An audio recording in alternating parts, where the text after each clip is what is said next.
Millions of Americans are checking their mail each and every day for those at-home COVID tests, courtesy of the government, the U.S. Postal Service delivering them, more than 1 billion ordered. But here's the problem. The tests are supposed to be stored above 35 degrees, and that has millions of Americans now checking their outdoor thermometers. Dr. Anand Swaminathan is an emergency room physician, and he joins us from Westfield, New Jersey this morning. And Dr. Swaminathan, thanks for being with us.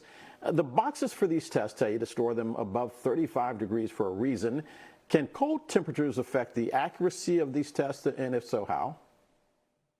It appears that they can. It appears that it is more likely to get a false negative test if the test has gotten too cold. And this has to do with the reagents and the temperatures they're supposed to be stored at. I think the Binax, which is the most common one we see, is saying above 38 degrees is really where they should be.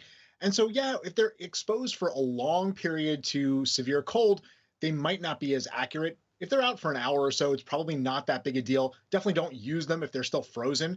And what this really highlights to me is that this is another policy that didn't quite make the mark. It didn't quite hit the finish line. Instead of saying we're going to get 4 tests to every American by mail, how about just you can go to your corner store or your grocery or your post office, you can pick up 4 tests. Even better, you can pick up as many tests as your family needs. That's the bridge that we need to make. So this is a plan that we should have foreseen having a problem rolling out in the winter when much of the country is very cold. We didn't foresee it, but we can still fix it by pivoting to a better plan where people can just pick up free tests wherever they go. Dr. Swaminathan, people in Washington aren't dumb. But this one really does appear to test our credulity, because you can get Omaha steaks from Omaha and they come and they're not spoiled by the time they get to your door.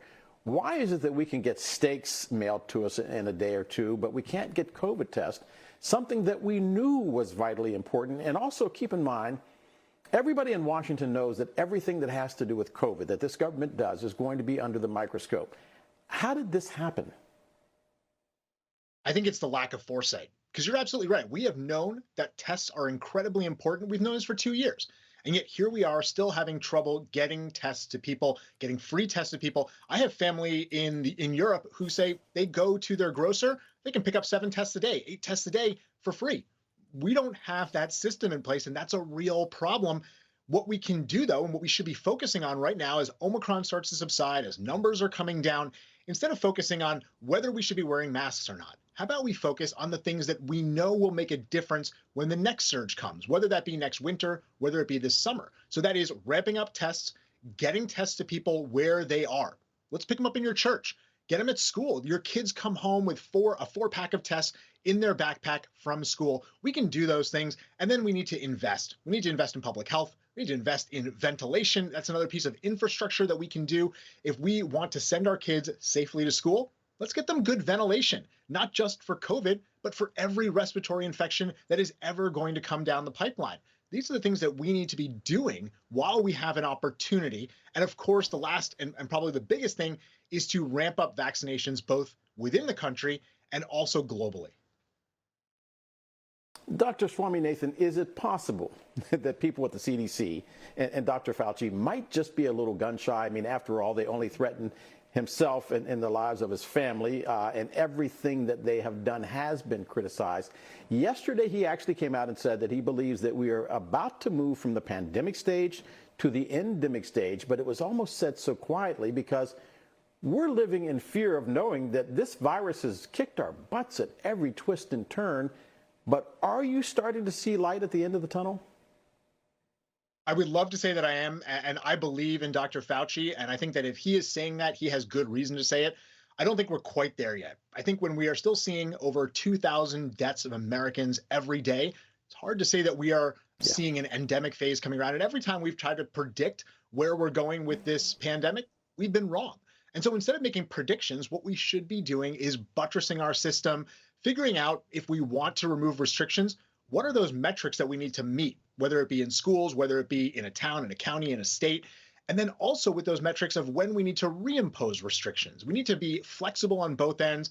What this pandemic has shown time and time again is that we are not a flexible system, whether it be the health system, our governmental system. We don't have flexibility. We need to be really building that flexibility so that we can live with this virus. One final question. Got 20 seconds left.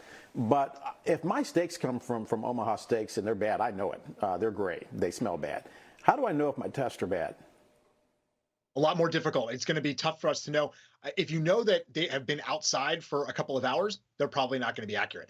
If the solution is frozen, they're probably not going to be accurate. The problem is you're not going to open the box of the test until you actually need to use the test. So it makes this very difficult. And honestly, we don't have the right answer. We don't have a little strip on the outside where it says this is no good anymore, right? Like you have on a battery, or like you said with your Omaha Yeah. steak.